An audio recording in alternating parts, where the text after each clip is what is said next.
শিৱসাগৰৰ এগৰাকী বিশিষ্ট নাগৰিক, এগৰাকী ধৰ্মপ্ৰাণ ব্যক্তি আৰু তথা উজনি অসম মুছলিম কল্যাণ পৰিষদৰ শিৱসাগৰ নগৰ সমিতিৰ প্ৰাক্তন উপসভাপতি তথা অসম জমিয়তৰ উপসভাপতি দায়িত্বত আছিল আমানুদ্দিন আহমেদ ওৰফে কামৰান।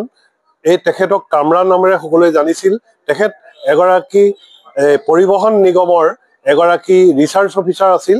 তেখেতে ৭৭ বছৰ বয়সত তেখেতে আজি ইহলীলা সম্বৰণ কৰিলে আৰু তেখেতৰ মৃত্যুত আমি উজনি অসম মুছলিম কল্যাণ পৰিষদৰ তৰফৰ পৰা গভীৰ শোক প্ৰকাশ কৰিছোঁ আৰু শোক সন্তপ্ত পৰিয়ালবৰ্গলৈ সমবেদনা জ্ঞাপন কৰিছোঁ। আৰু তেখেতে শিৱসাগৰ ৰাইজে জানে যে সমাজ আৰু জাতিৰ কাৰণে তেখেতে আজীৱন নিজৰ জীৱনটো উৎসৰ্গা কৰিছিল আৰু 2011 চনত তেখেত AIUDF দলৰ পৰা শিৱসাগৰ বিধানসভা নিৰ্বাচনত প্ৰতিদ্বন্দ্বিতা আগবঢ়াইছিল। এইগৰাকী ব্যক্তিৰ মৃত্যু শিৱসাগৰৰ সমাজ জীৱনৰ কাৰণে এক অপূৰণীয় ক্ষতি।